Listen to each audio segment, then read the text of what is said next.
Hello my dear students, today I am going to do the Hindu news analysis of September 11, 2023. We all know that for the upcoming State Bank of India IBPS probationary officer examinations, current events play a major part. A good analysis of the Hindu would help you get excellent marks for the general awareness paper. So what are the things that you have to look at when you read the newspapers? Of course, you have to read the local news. You got to be aware of what is happening around your inner circles, closer circles. But from the perspective of an examination of national level, your major focus must be on important national and international events, with a special emphasis on matters of finance and economics.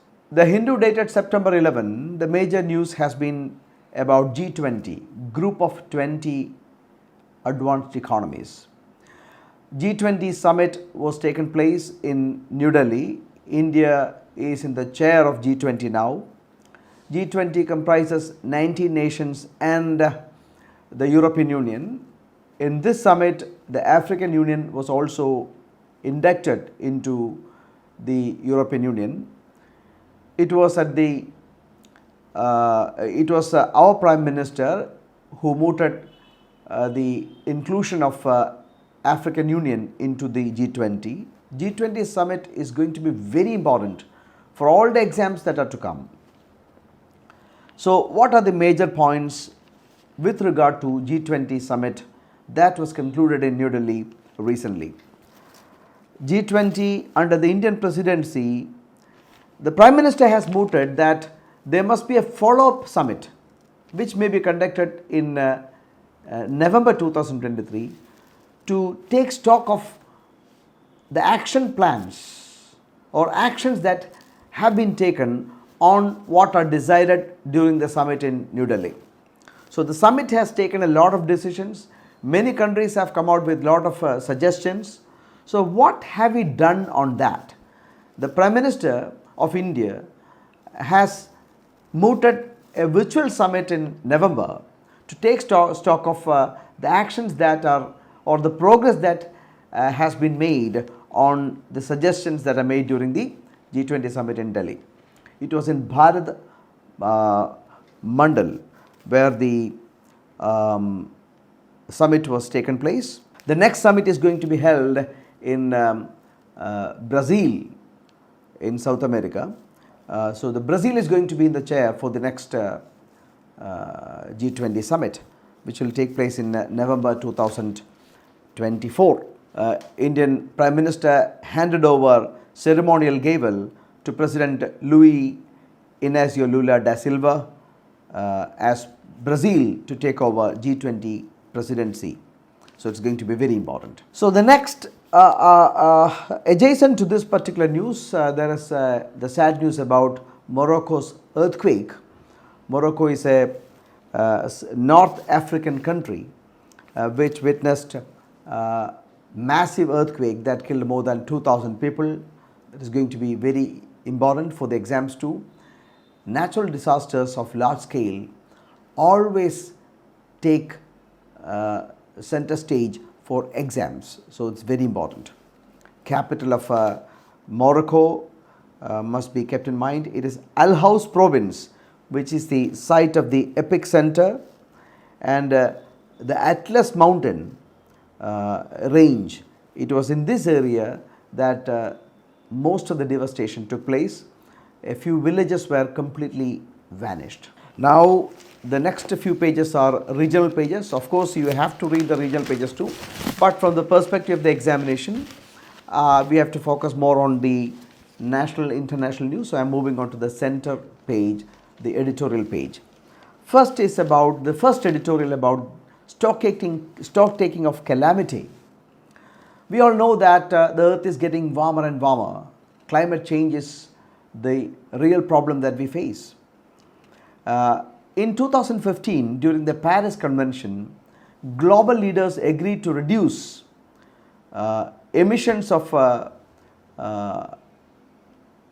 chlorofluorocarbon, carbon dioxide and carbon monoxide, which are generally known as the ozone depleting substances, so that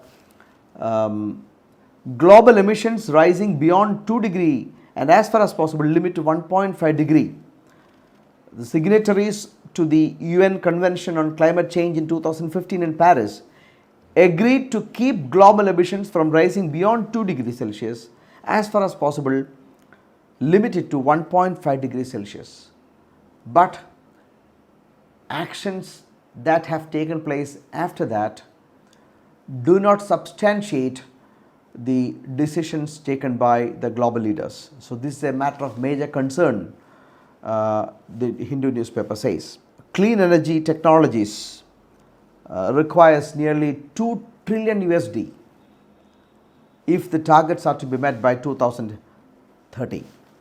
So there are different targets which are to be accomplished by 2030 and 2050. By 2050, the global leaders agreed to make the world carbon neutral, but it's a goal which is far, far away, and that requires a big commitment from international leaders. So please read the article, a beautiful article on climate change.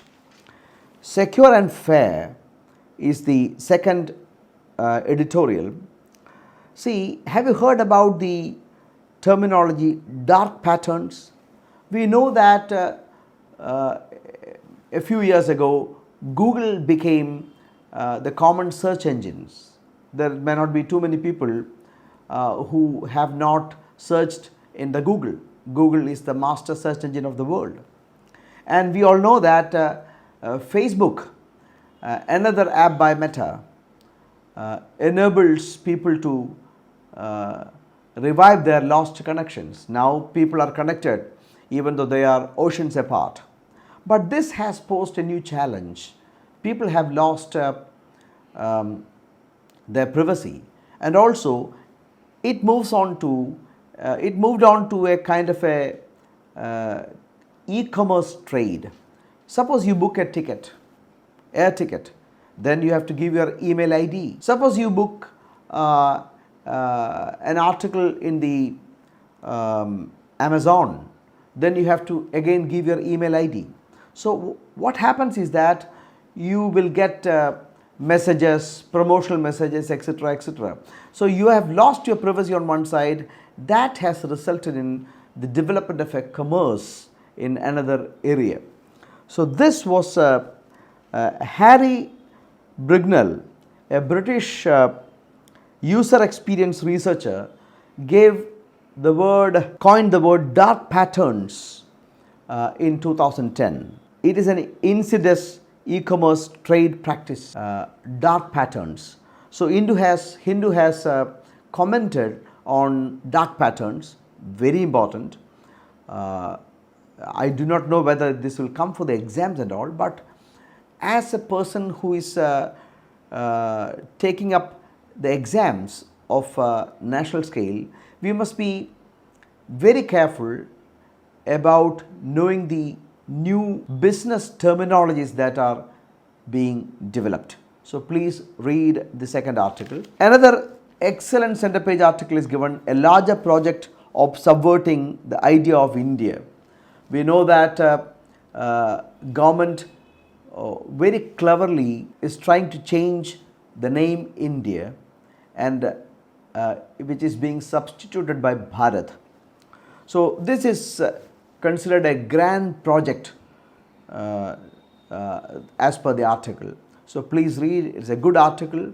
From the group discussions from now on, this particular topic can be a hot one. So please read whenever articles of these kinds. Housewives make up over 50% of India's female suicides. So economic pressure matters. Through one side, the income levels go up. On the other side, income disparities widen. And the pressure for better quality life is also piling up. It all results in breaking of families, and females commit large number of suicides. Now I move on to page 8. At the end of the day, India was successful in coming out with a joint communique from the G20.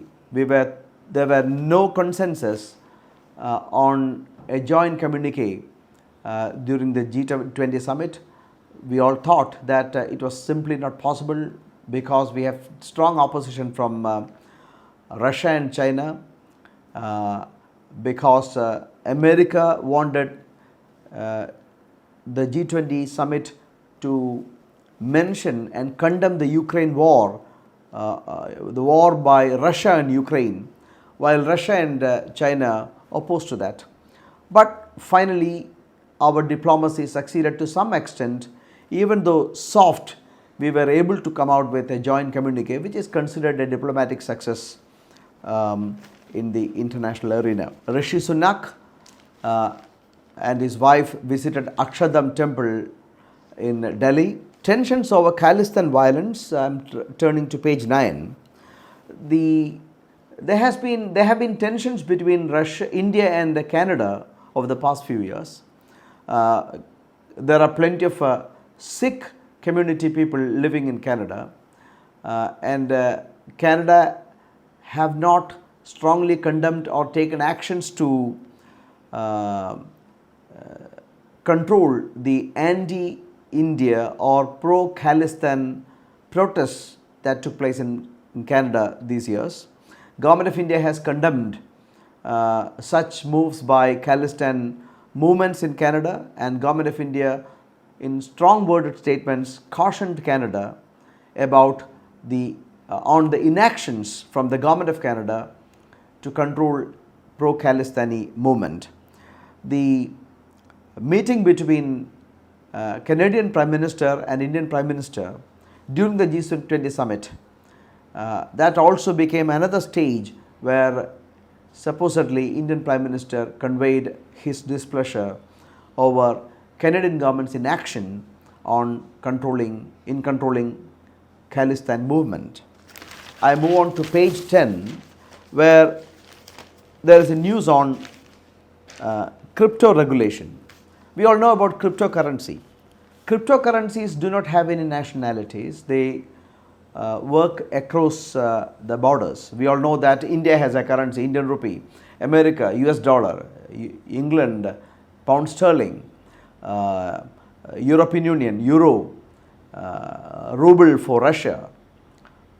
So these are all international currencies or currencies of different countries. But people during the digital era have started using cryptocurrencies which are digital in nature, network based currency, unregulated currency. Nations are rightly suspectful of the growth of crypto. Crypto's growth is read along with the decline in the national currency's stature. So Indian government has not banned cryptocurrency so far, but the Reserve Bank of India gave a warning to the users of crypto, saying that since it is an unregulated currency, its fate is unknown, so people have to be very careful when they use crypto. And also that taxation is somewhat impossible with regard to crypto assets. So these are the major concerns of international communities or different national governments.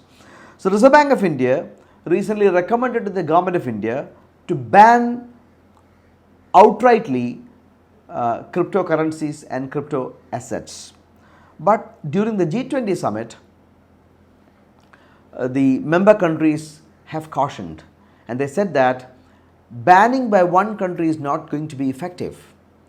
Rather, there must be, what is required is a more careful regulation of cryptocurrencies and crypto assets.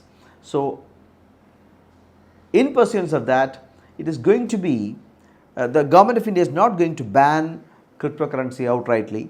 Read the note, read the newspaper and make your own notes on the fate of, and then you will learn it as a story, how it is developing, how it is breaking. A news will first to break and then develop. So you got to start from the very basic and learn.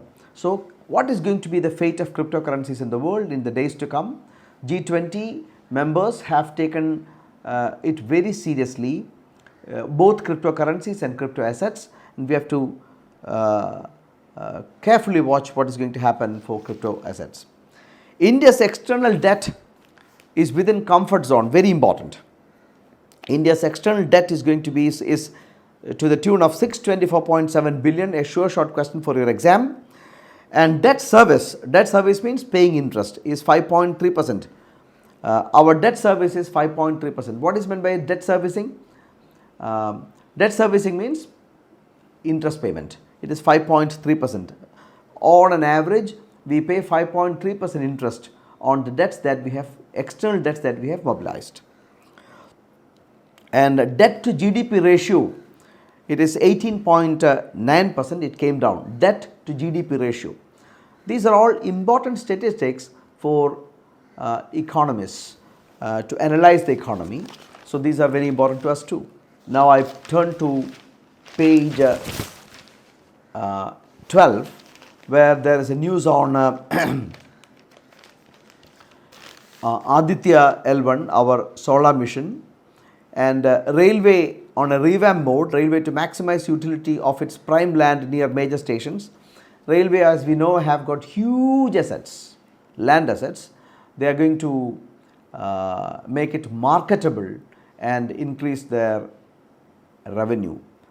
They are no longer interested in keeping it as a dead asset, rather the land assets that they have must be utilized to improve their revenue. Biden assures, page 13, Xi, Chinese president, that Quad is not about isolating China. We know that Quad is a union of association of India, Australia, Japan and India. When Quad was announced, established a few years ago, all of a sudden China called it the Asian NATO. China is slightly uneasy about the presence of Quad. So China condemned this particular new association, and China said that Quad was a move to isolate China from the affairs of the world. But now Joseph Biden, the American president, assures Xi that Quad is not about isolating China. Read. Asia Cricket Cup is taking place in Sri Lanka. So closely follow up the Asia Cup, what is going to happen. Hopefully India will crown the championship. Let us hope so. So with this I conclude today's Hindu News analysis. Expect continuous analysis of the Hindu newspaper. I am sure that it will help you in a big way for your upcoming examinations. But my reading cannot be a substitute to your reading. To have the best benefit of the news analysis, to have the best benefit of the continuous weekly examinations and notes that I provide, what is more important is that you must read the newspaper. Thank you very much. Bye-bye.